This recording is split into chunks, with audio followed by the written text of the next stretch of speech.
So Simon, the two fighters came face to face for the final time, and you're the man in the middle. Indeed. How did it feel there? Yeah, fun. I mean, it's a privilege. You know, when you're a young kid growing up loving boxing like I did, I went to see Marvin Hagler versus Alan Minter in 1980 when I was 12 years of age, and then project forward. I'm a cynical old sod. I project forward, and you're sat there with the heavyweight championship of the world, two huge fighters that you like personally in a fight that you really want to see. I think it's fun, and obviously my objective was to try and maybe get something different from them than you would normally get 24 hours before they go into the ring and try and do terrible things to one another. Well, it's a very unique position to be getting that. Yeah. Did you feel like at any point something might just spark and go off there and then? No, that wasn't the objective of the aim, because that doesn't create anything besides popcorn headlines. Obviously what you want is jeopardy, you want a bit of irritation and a bit of pique. But Daniel doesn't bring it. Daniel's bubbling. But Fabio is very articulate, and he controls himself. He likes to project the image of someone in control and confident. This is his domain as well as the ring. He can out-talk Daniel. Correct. So Daniel's going to be in the scenario of, I'm here to win by any means necessary. We know what Daniel's going to do. And so with that, it creates an outcome that you try to get a little bit of jeopardy in here. You try to get the audience involved. You try and get a little bit more by throwing in a couple of questions like, how do you feel like being custard pied by Usyk to Fabio? Or, you're a saucy sod for calling him a bin man, or whatever else, or are you at this level? But both boys are clearly ready to go.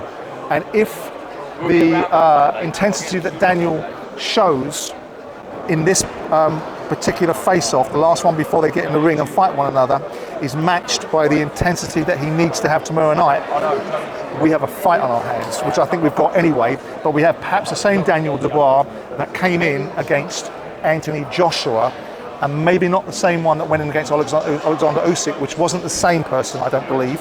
Different tasks, of course, and Fabio Wardley is a different task. But we got a fight.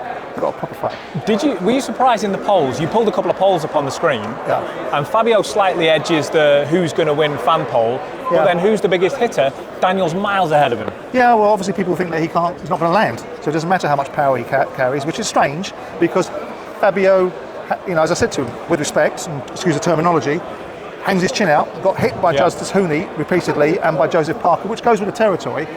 That kind of feels, if he gets hit by Daniel Dubois, there's a whole different set of rules that might apply. But Fabio's very confident, he's full of beans, so he should be. He's the heavyweight champion of the world. Do you think this is the most dangerous fight either of them could take right now? No. I think the most dangerous fight for Fabio is the mandatory, which was at Moses Atoma. Yeah. And for some reason or other, he wanted a voluntary against Daniel Dubois. So, out of the frying pan into the cauldron, no? Yeah, I mean, make of that what you will. Daniel, Fabio fights the best fighters, but his mandatory was Moses. So maybe he thinks... Gym mates, to be fair. Yeah, so what? They're respectively, I would suggest that they're going to fight at some point in their lives. Yeah. And if he's a mandatory, sorry about the luxury of being gym mates, but, that's how the world works. Fair play.